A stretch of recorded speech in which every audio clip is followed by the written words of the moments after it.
Bonjour mes chers élèves et bienvenue dans ce nouveau cours. Alors, la dernière fois nous avions parlé de la Déclaration des droits de l'homme et du citoyen, la DDHC, où on avait vu donc les différents articles et en quoi consistait cette nouvelle déclaration. Ensuite, on était passé donc au gouvernement. Donc comment est-ce que s'organise ce gouvernement? On avait vu qu'il est beaucoup plus démocratique, dans le sens où il y a toujours un roi, c'est toujours une monarchie, mais cette monarchie devient constitutionnelle. Constitutionnelle, c'est-à-dire avec des ministres, avec un pouvoir législatif et un pouvoir judiciaire pour le peuple, et le pouvoir exécutif pour le roi.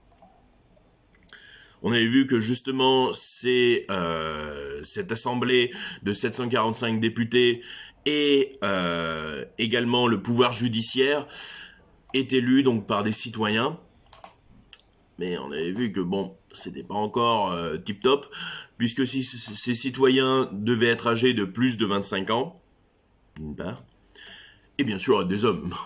Quelle idée de faire voter des femmes. Pouh. Et surtout aussi, il fallait payer. C'est ça aussi qui changeait par rapport à aujourd'hui, c'est qu'à l'époque, il fallait payer pour aller voter. Vous n'aviez pas d'argent, vous ne pouviez pas voter. Voilà. Donc ça, niveau démocratie, c'est pas tip top. Ensuite, justement, on avait parlé d'un tableau. Tableau qui était fait par François Gérard, donc 10 août 1792, de la monarchie constitutionnelle à la République. Et à travers ce tableau, on avait vu qu'il y a deux camps. Tout d'abord, il y a les montagnards. Montagnards des anti-monarchiques, donc qui sont contre le roi, et qui, eux, veulent une république. Donc avec un président, une assemblée, et tutti quanti. Et de l'autre, les Girondins. Donc les Girondins, c'était une assemblée de bourgeois, qui, eux, étaient là, ma foi, cette monarchie constitutionnelle, elle est pas si mal. Bon, certes, le roi, il est encore là, mais au moins, il a plus tous les pouvoirs. Donc, ma foi, pourquoi pas. Et du coup, ces deux camps s'opposent. Et on l'avait vu à travers le tableau que les montagnards commencent à gagner du terrain. Notamment, c'est eux qui sont des gens masse, puisqu'on les retrouve dans à peu près 3/4 du tableau. La lumière, les mouvements, les lignes de fuite, tout converge vers une sorte d'un mouvement uni vers les Girondins, justement Girondins qui sont dans le noir, qui sont un peu recroquevillés, qui sont en position de faiblesse. Et justement, on va voir que les montagnards, bim, ils vont mettre une bonne déculottée. Mais bref. Et donc là, nous allons attaquer l'étape 3, Endgame, la chute de la monarchie. Donc oui, Endgame, vraiment la fin du jeu. La fin du jeu du roi. Avec tout d'abord thème 1, trahison au sein du royaume. Alors nous allons tout d'abord commencer donc avec un texte. Et ce texte, c'est le manifeste de Brunswick du 25 juillet 1792. Donc 1792, nous sommes 3 ans après le début de la Révolution française.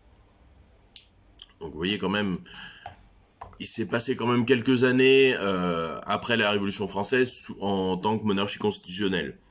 Donc ça s'est pas fait du jour au lendemain, ils ont pas été là, oui bon allez, roi dégage. Non, c'était quand même assez long.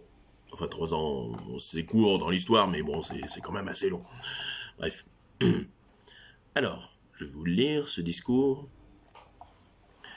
Sa Majesté l'Empereur et Sa Majesté le Roi de Prusse, alors la Prusse c'est l'Allemagne, si vous voulez, plus simplement, appellent et invitent à retourner sans délai aux voies de la raison et de la justice, de l'ordre et de la paix.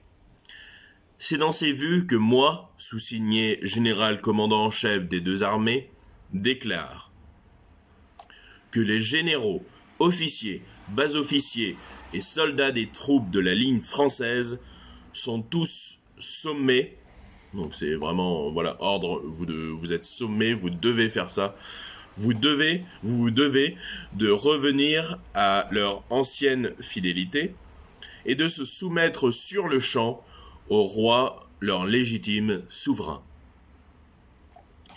Que la ville de Paris et tous ses habitants sans distinction seront tenus de se soumettre sur le champ et sans délai au roi, de mettre ce prince en pleine et entière liberté et de lui assurer, ainsi qu'à toutes les personnes royales, l'inviolabilité et le respect auquel le droit de la nature et les gens obligent les sujets envers les souverains.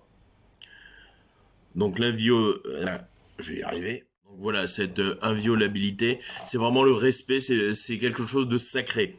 Par exemple, une loi inviolable, c'est une loi que personne ne peut violer, que voilà, sacrée. Donc là, justement, il fait référence à l'inviolabilité du roi. Que si le château des Tuileries est forcé ou insulté, donc c'est là où résidait le roi, que s'il est fait la moindre violence, le moindre outrage à leur majesté, le roi, la reine et la famille royale, s'il n'est pas pourvu immédiatement à leur sûreté, à leur conservation et à leur liberté, elles en tireront une vengeance exemplaire et à jamais mémorable en livrant la ville de Paris à une exécution militaire et à une subversion totale. Une subversion, une invasion totale. Et les révoltés coupables d'attentats au supplice qu'ils auront mérité. Alors, qui déclare la guerre et pourquoi? Je laisse réfléchir. Donc, vous pouvez écrire le royaume de Prusse menace la France avec le soutien discret de Louis XVI. Point. Ils veulent que le peuple français arrête leur révolution et revienne sagement à leur ancienne monarchie. Point. La Prusse craint que cette vague révolutionnaire se répande en Europe. Alors, pourquoi peut-on dire que le roi est impliqué dans cette attaque prussienne de la Prusse?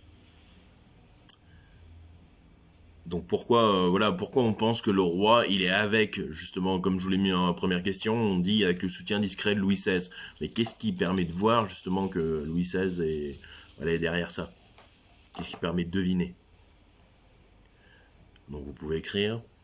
On observe que les rois étrangers font tout pour rendre au roi de France son prestige. Point. Il est évident que le roi a prévenu ces pays, ces CES, et qu'il leur a demandé de les aider en échange de quelque chose. Point final. Donc, voilà, en fait, c'est pas vraiment indiqué noir sur blanc dans le texte, oui, c'est le roi Louis XVI, tout ça. Mais on devine largement que c'est le roi qui est allé demander aux pays étrangers. Parce que bon, qui sera allé demander? C'est pas le peuple qui va aller demander l'aide de la Prusse. Et justement, le roi de France donc va demander l'aide de ces pays, moyennant quelque chose en échange, des trésors, un mariage, des terres, etc. De toute façon, là, le roi, il était désespéré, hein, donc voilà. Alors, de quelle manière le général prévient le peuple français? Donc le général prussien, le général prussien, justement, il a, comment est-ce qu'il organise vraiment son discours pour prévenir le peuple français? Alors, vous pouvez écrire.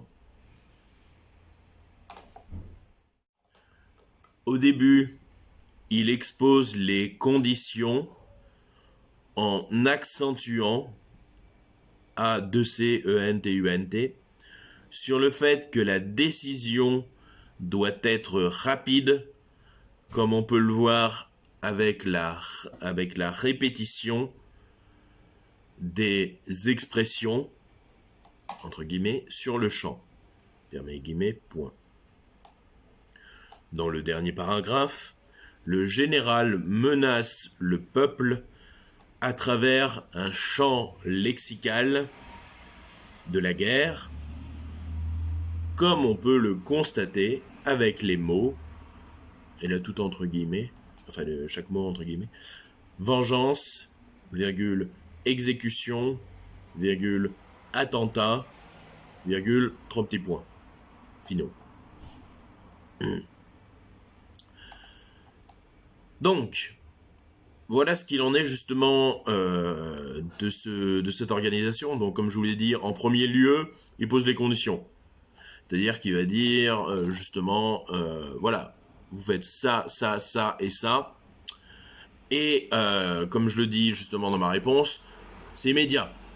C'est-à-dire d'ailleurs, il le répète bien à chaque fois. Il le dit sur le champ et sans délai. Et je crois même qu'il répète encore une fois sur le champ. Enfin, en fait, il veut montrer vraiment que, voilà, attendez pas un mois, attendez pas une semaine. Non, c'est tout de suite. C'est-à-dire que le roi de Prusse, là, il pose vraiment les conditions, voilà, il pose vraiment le cadre. Il veut que le roi, il revienne au pouvoir, et tout ça, rapidement. Et dans un deuxième temps, justement, il va menacer. On pose les conditions, on dit oui, donc vous faites ça, ça, ça, sinon, ta. Et là, c'est exactement ce qui se passe justement avec ce discours. Oui, donc vous libérez, sinon, bon, en gros, je vous flingue. Voilà, c'est grosso modo ce qu'il dit. C'est-à-dire que il va bien insister sur le fait qu'il veut, enfin, s'il faut les rétamer, il va rétamer le peuple français, enfin, il va pas hésiter. On peut le comprendre par, comme je vous l'ai dit, avec le champ lexical de la guerre. Donc un champ lexical, c'est, comme son nom l'indique, c'est un champ de lexique, c'est-à-dire tout plein de mots vont se rapporter à une idée. En l'occurrence, là, vous avez vengeance, exécution, attentat, bon, je l'ai pas mis, mais subversion, supplice. Tous ces mots, en fait, ces mots vont faire, donc c'est un champ de mots, vont faire référence à un lexique, à un mot. Notamment, là, on va dire la guerre. La vengeance, la guerre, l'exécution, voilà, la guerre, les attentats, la guerre, supplice, etc. Vous comprenez? Donc un champ lexical, c'est voilà, c'est un champ de mots qui se réfère à une idée, à un autre mot. Et là, en l'occurrence, le champ lexical de la guerre, c'est donc vengeance, exécution, attentat, c'est toutes des choses qui font référence à la violence, aux morts, à la souffrance. Et justement, il utilise ce champ lexical, ce n'est pas pour rien. C'est pour vraiment dire aux gens, au peuple français, si vous faites pas ce qu'on vous demande, on va vraiment, mais alors vraiment vous rétamer. Ça va être gore, ça va être vraiment horrible. Enfin oui, voilà, il pose vraiment les conditions, quoi. Enfin, voilà, il fait peur, il veut faire peur, justement, au peuple français. Voilà, on n'est pas sur, comment dire, on n'est pas sur une démarche de, vous voyez, de discussion, à dire, si vous libérez le roi, on pourra faire ça, on pourra faire ci, on pourra s'arranger. Non, c'est, vous faites ça, sinon, je vous bute. Voilà. C'est une manière de négociation certes brutale, mais voilà, qui peut s'avérer très efficace. Bon là, en l'occurrence, ça va pas marcher. Hein. Le peuple français, il est là, balègue de tes conditions, nous on fait ce qu'on a dit, et point final. Ça fait 3 ans qu'on scoltine une révolution, c'est pas pour retourner tranquillement chez nous, en mode, oui ça aurait passé, c'est bon, allez on retourne se faire lyncher par le roi. Non. Et c'est pourquoi, le 10 août 1792, Danton qui est un homme politique assez connu justement parmi les révolutionnaires, Danton prend le pouvoir à l'hôtel de ville. Alors, c'est un chef, de là dire un président, voilà, faut pas trop non plus s'exciter, mais c'est un chef justement qui va créer la commune insurrectionnelle.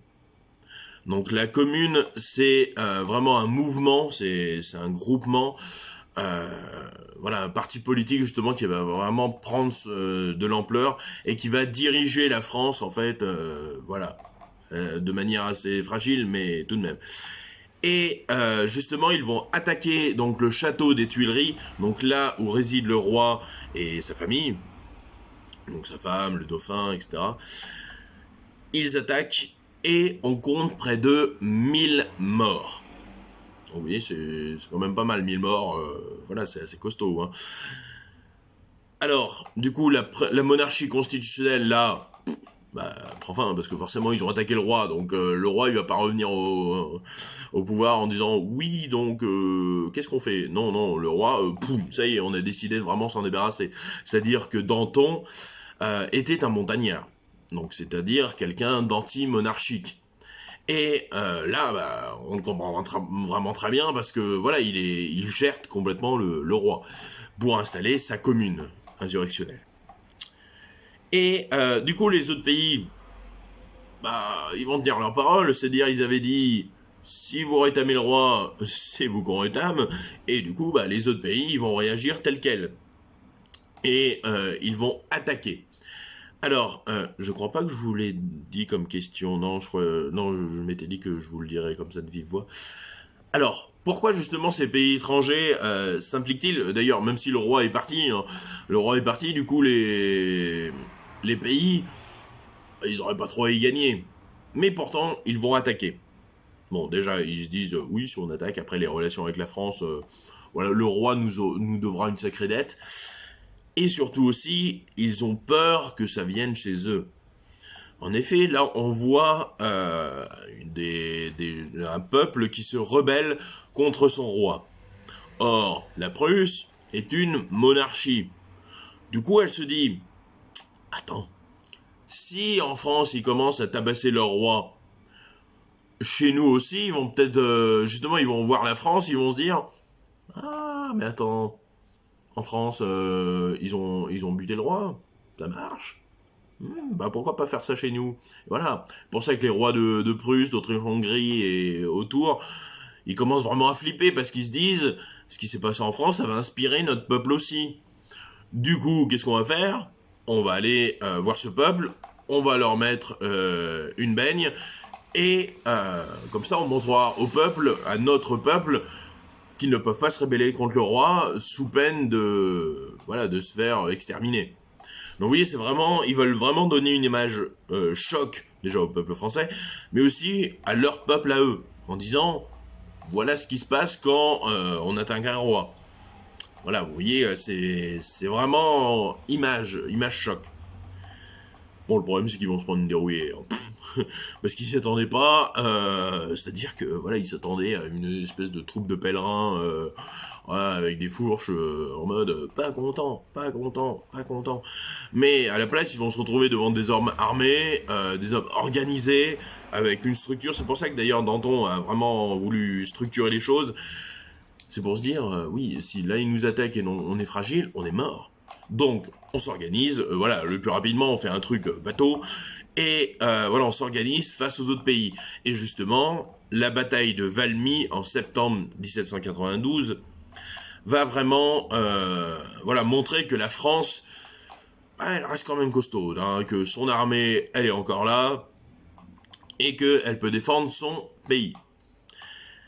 Et du coup, après un petit moment de calme, la première république va être créée. Donc vous voyez, là, on a, voilà, Danton, tac tac, il fait son petit carré, sa petite commune, il se défend contre les pays étrangers, et là après, on va pouvoir, le petit carré qu'il avait créé, la commune, voilà, renforcer cela, revenir dessus, la renforcer, consolider les liens, et vraiment faire quelque chose de concret et de solide, avec la Première République, justement. Et c'est là que naît cette Première République. Pardon.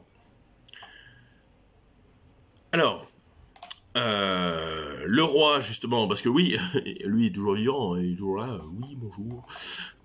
Faut bien faire quelque chose. Ah oui. Et on veut pas le laisser comme ça, bon bah allez, ça y est, t'es libre. Non, parce que on craindrait trop que voilà, il rassemble toute son armée de fidèles et que paf, ils reviennent. Donc du coup, on va décider un truc tout bien tout honneur, c'est-à-dire liquider le roi. Et ouais, bah oui, forcément ça reste la solution la plus évidente. Et donc la première république naît d'un meurtre, oui. Ah, le sang, le sang. Il n'y a rien de mieux pour créer une république. Bref. Et du coup, là, on attaque le thème 2. Donc, le thème 2, fin de la monarchie et mort du roi. Alors, à cela, justement, je vous invite à regarder le petit extrait vidéo, je vous l'ai mis en dessous, donc c'est extrait du film La Révolution française de 1989, La mort du roi. Alors après, je vous conseille, voilà, si vous avez le temps, si vous avez l'occasion, de regarder le film. Donc il explique vraiment très bien justement la Révolution française. En fait c'est le film, enfin l'extrait dont je vous ai montré dernièrement avec la prise de la Bastille. Donc voilà, ce film il raconte bien la Révolution française si vous voulez avoir plus d'infos et même mieux comprendre d'images. Les acteurs sont plutôt bons et voilà. Bref, donc la mort du roi. Donc je vous laisse regarder l'extrait vidéo et après on fera les questions. Et non, regardez la vidéo, mettez pause. Voilà, bon, je suppose que vous avez mis lecture, que voilà, vous avez vu la vidéo. Regardez-la, parce que sinon vous allez rien comprendre aux questions et ça va être terrible. Alors, après je dis l'extrait du film, mais il y a aussi quelque chose qui reprend très bien cette mort, c'est le jeu Assassin's Creed Unity. Je crois que je vous en ai déjà parlé, mais il reprend vraiment très bien justement cet événement de la mort du roi, où vous devez vous balader dans la foule, voilà, en essayant de sauver le roi, mais voilà, parce que justement, enfin, voilà, créer quelque chose, créer un gouvernement par le sang, c'est pas ce qu'il y a de mieux, quoi. Voilà. On préfère un truc démocratique, qui se passe tranquillement. Voilà. Là, justement, on va tuer quelqu'un. Enfin, c'est vraiment, vous voyez, une image forte. Bon. Alors, comment se présente le roi? Je vous laisse réfléchir. Alors, comment se présente le roi? C'est-à-dire comment est-ce qu'il est, les vêtements, etc. Donc, vous pouvez écrire.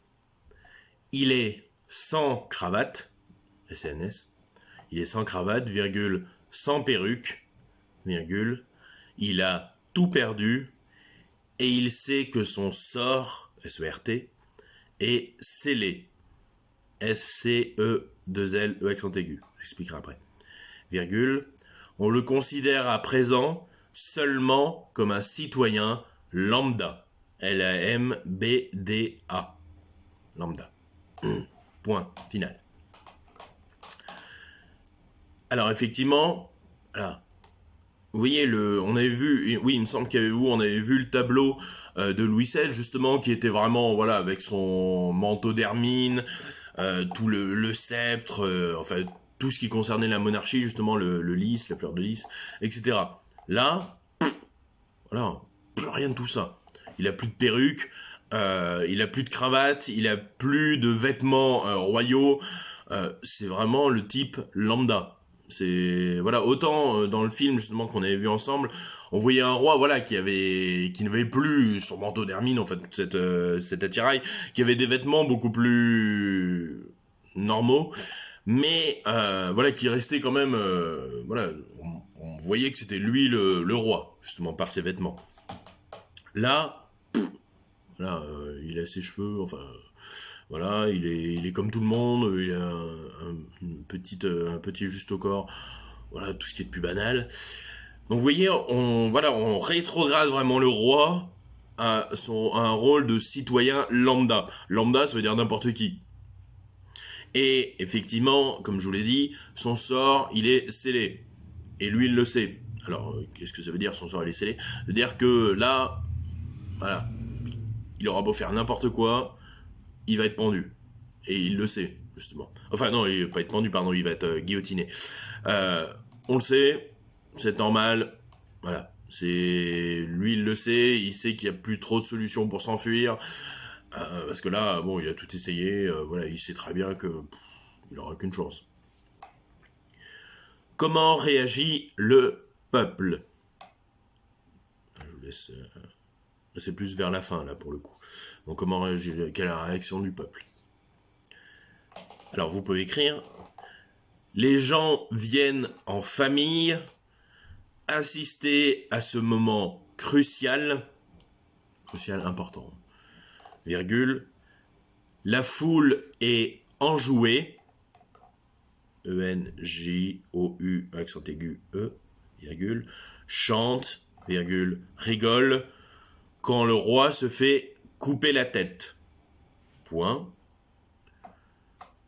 Ce moment symbolise bien la fin de la monarchie, virgule. Le peuple ne voit pas un homme se faire trancher la tête, virgule.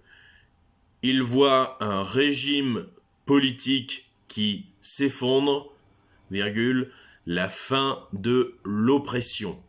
O-2-P-R-E-2-S-I-O-N. Point. Alors, qu'est-ce que ça veut dire? Ça veut dire que, comme on le voit à la fin, c'est la fête.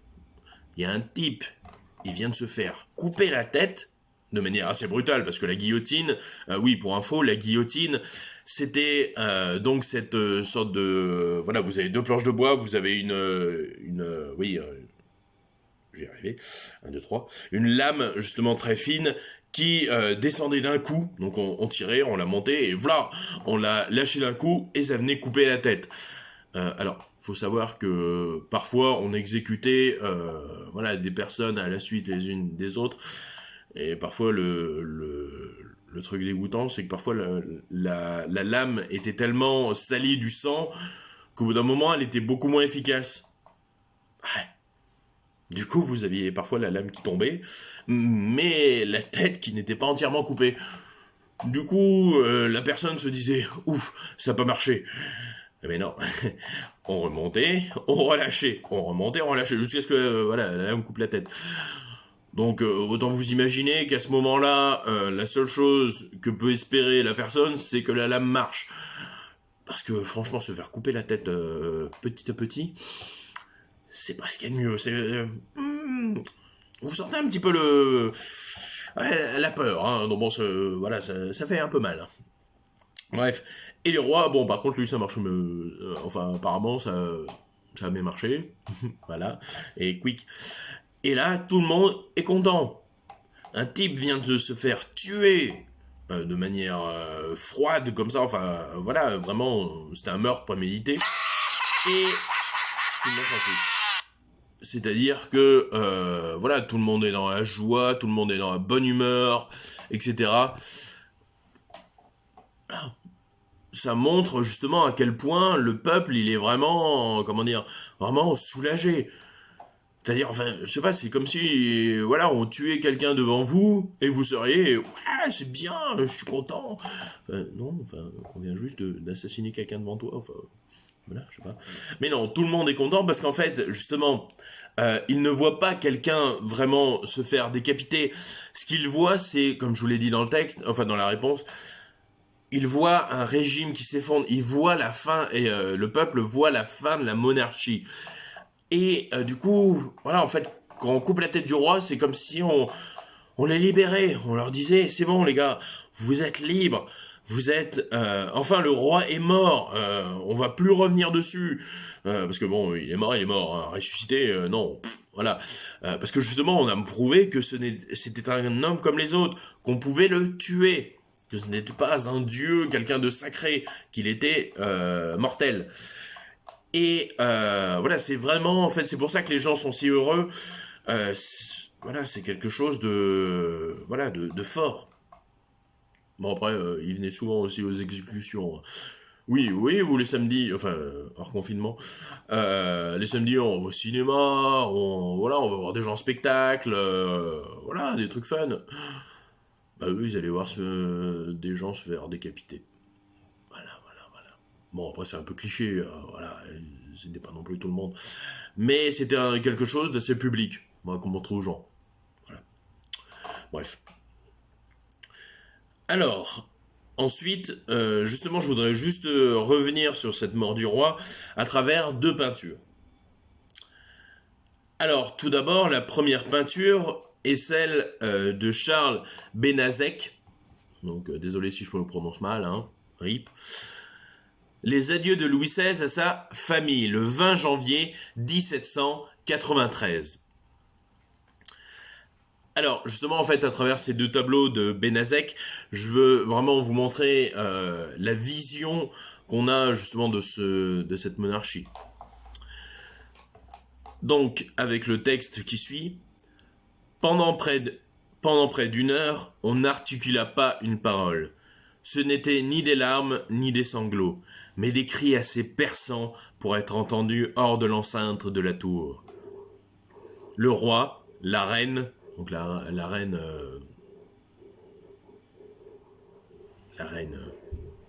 Marie-Antoinette, Madame Élisabeth, sœur du roi, Monsieur le Dauphin et Madame, fils et fille du roi, se lamentaient tous à la fois et les voix semblaient se confondre.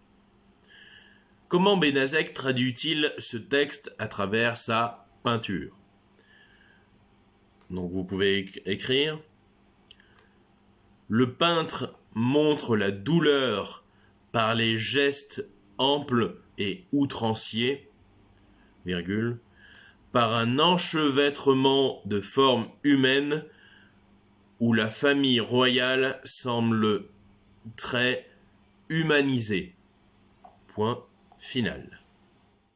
Non, excusez-moi, pas de point final, point à la ligne. Ça ne finit jamais. L'atmosphère sombre de la pièce, virgule, éclairée par une unique fenêtre devant laquelle brille le crucifix, c'est C-R-U-C-I-F-I-X,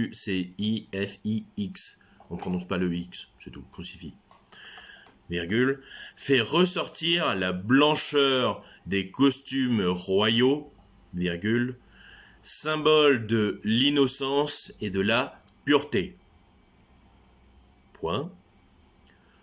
On peut alors supposer que le peintre était du côté de la monarchie, comme peut le laisser supposer le second tableau.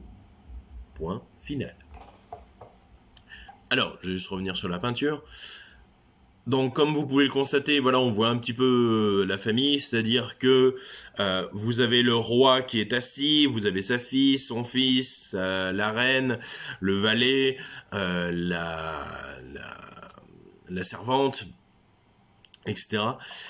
Et on voit très clairement justement voilà. Vous voyez ça, Benazek, justement, on voit qu'il est un petit peu du côté du roi, parce qu'il veut vraiment montrer un roi tragique. Il veut pas montrer un roi, un salopard qui a profité du peuple et qui va se faire couper la tête. Non. Là, on veut montrer un martyr. Quelqu'un qui a subi des violences. Oui, quelqu'un qui, voilà, voulait faire le bien, qui faisait le bien, mais qui, bah voilà, va se faire lyncher.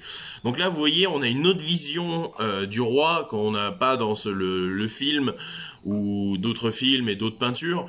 Là, ici, on a l'image d'un roi martyr. Et on le remarque aussi avec le crucifix. Alors, il est où, le crucifix?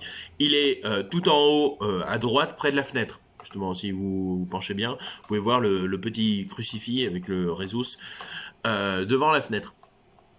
Et ça montre quoi? Ça montre justement cette... voilà, enfin, ce martyr. Bon, et si on voulait encore plus triturer la tête... bon, déjà, comme je vous l'ai dit, les gestes amples. C'est-à-dire, vous avez la fille qui est là, ah, je m'évanouis, je défaille. Vous avez la servante qui est en mode, non, crevez pas. Enfin, oui, on est vraiment dans des gestes amples. Marie-Antoinette qui est là, vous ne passerez pas. Enfin, on est vraiment dans l'exagération des gestuels, tout ça, ça part dans tous les sens. Enfin, on veut accentuer ce côté tragique, comme au théâtre, justement. Voilà, avec des gestes, voilà, qui traduisent vraiment les émotions. Et là, si on voulait même aller plus loin, bon là après, bon, c'est mon interprétation personnelle et complètement voilà, farfelue, mais regardez comment est Marie-Antoinette. Elle n'est pas dans une position normale. Elle est justement les bras tendus. Et un peu comme une sorte de croix. Et qu'est-ce qu'il y a devant elle? Il y a le roi. Donc on pourrait dire que le roi est sur la croix. Ah, je sais, je me traite sur le cerveau, mais bon, voilà. Et du coup, voilà, le faire paraître comme Jésus, comme un martyr, face au peuple méchant. Et vous voyez ici, on nous présente donc un roi martyr. Et ceci, on va le retrouver justement à travers aussi les vêtements. Alors là, on a un autre symbole. Les vêtements vont vraiment nous montrer le côté pur. On avait vu que le blanc était aussi la couleur de la monarchie, mais également, il est symbole de pureté, de bonheur, etc. Et là, on veut montrer justement le côté voilà bonheur à travers le blanc sur les vêtements. Oui, par contre, la servante et le serviteur, pas de blanc, hein, des serviteurs. Allez, cassez-vous. Là, c'est le roi. Le roi, lui, a le blanc parce que le roi, c'est le king, celui qui est le plus pur d'entre eux, donc bon, le plus sacré.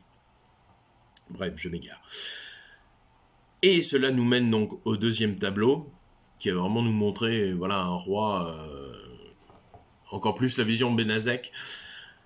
Donc, Louis XVI et l'abbé Edgeworth de Firmont au pied de l'échafaud, 21 janvier 1793, donc Charles Benazek, encore une fois, avec un petit texte. Je meurs innocent des crimes dont on m'accuse. Donc ça, en fait, c'est un petit discours. Oui, le roi, avant d'être avant qu'on lui coupe la tête, il va sur l'estrade, justement, il va faire un discours. D'ailleurs, vous le voyez normalement dans le film, si je me souviens bien. Oui.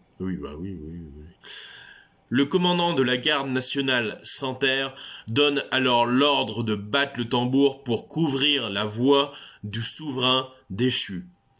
Louis XVI gravit l'escalier tandis que l'abbé Edgeworth prononce la phrase célèbre « Fils de Saint-Louis, montez au ciel ».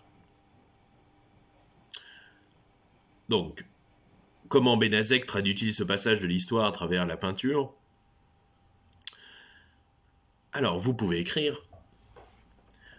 Tout d'abord, comme le précédent tableau, enfin je dis que mais avant vous pouvez réfléchir, hein, vous pouvez mettre pause, réfléchir à la question, enfin bref, vous connaissez les bails.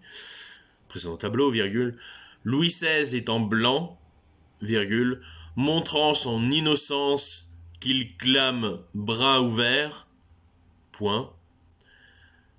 L'abbé à ses côtés désigne le ciel,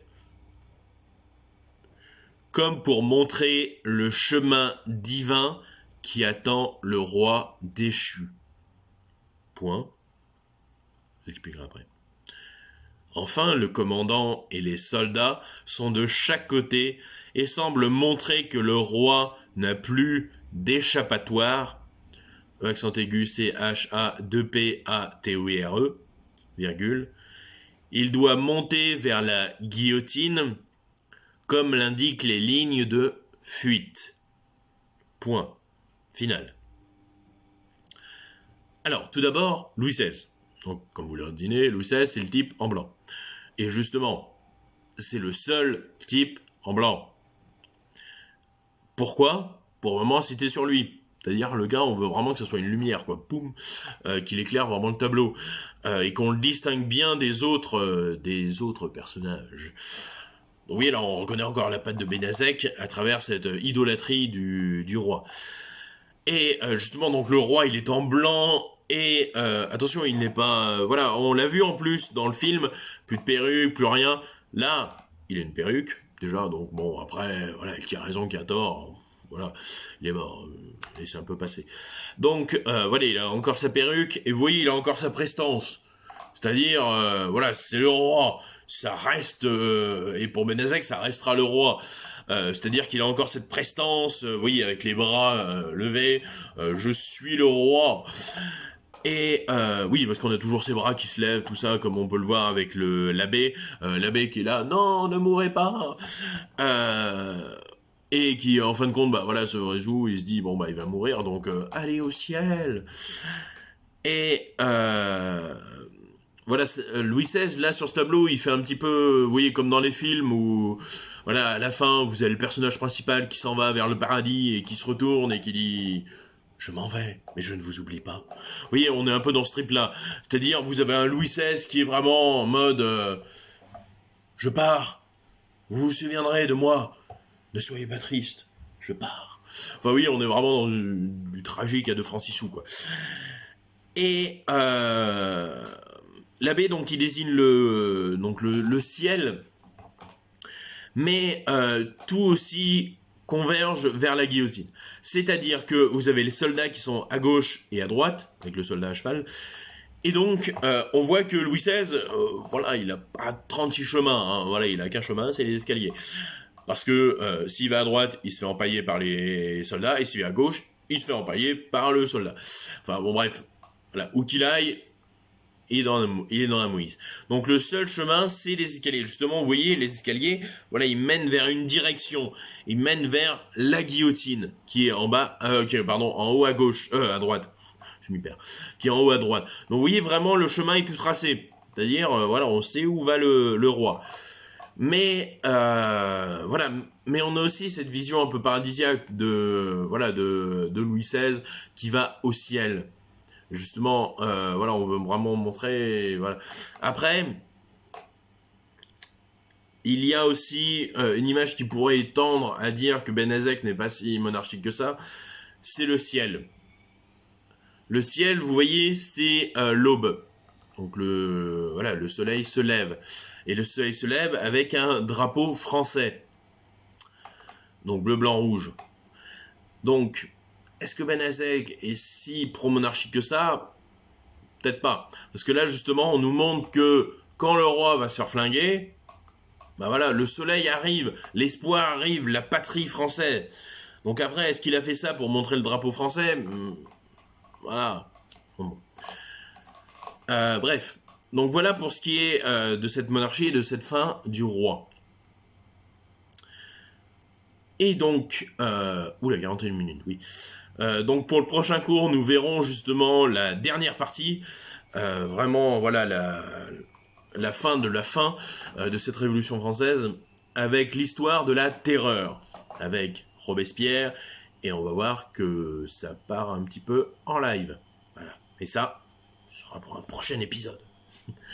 Sur ce, portez-vous bien, et à bientôt.